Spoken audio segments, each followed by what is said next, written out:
অনেকদিন তো হয়ে গেল, আমাদের কথা নেই, দেখা নেই, সাক্ষাৎ নেই, যোগাযোগ নেই। এত সব না থাকার মাঝেও যা আছে তা কেবল আমাদের স্মৃতি, যেসব স্মৃতি দুজনে মিলে তৈরি করেছিলাম ভালোবেসে একদিন।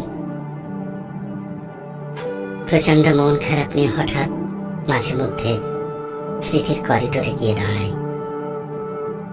ওখানে বিছানার নরম তোষকের নিচে ফেলে রাখা পুরান শপিং ব্যাগের মতো ফেলে রাখা আছে ইনবক্সের কথোপকথন, খুনসুটি, আনন্দ বেদনার নানান গল্প আর হাসি মুখের রঙিন ছবি।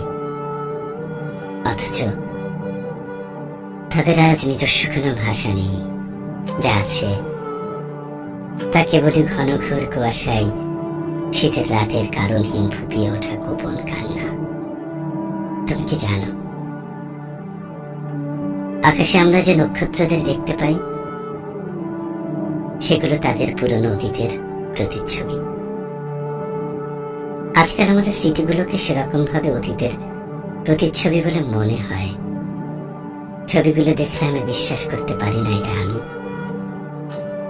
তোমার শেষ মেসেজগুলো দেখলে বিশ্বাস হয় না এটা তুমি। কি ভীষণ যন্ত্রণা হয় সে মুহূর্তে, তুমি জানো না। মাহিন সদ্য জন্ম নেওয়া একটা পাখির ছানার মতো আকাশের দিকে হা করে তাকিয়ে থাকি। শীতের ঋতুতে কালো একটা শাল কাঁধে নিয়ে লবঙ্গ দিয়ে চা খেতে খেতে গোটা একটা সন্ধ্যা কাটিয়ে দেওয়ার মতো আমরাও কি পারতাম না দুজনে দুজনের কাঁধে মাথা রেখে এক থালা ভাতের গল্প বলতে বলতে গোটা একটা জীবন কাটিয়ে দিতে? বলো বলো, পারতাম না? কিসের জন্য ছেড়ে যাই আমরা? কেন আলাদা হই? সুখের জন্য? আচ্ছা বলো, কতটুকু সুখ খুঁজে পেয়েছো আমাকে ছাড়া? কতটুকু সুখ খুঁজে পেয়েছো আমাকে ছাড়া?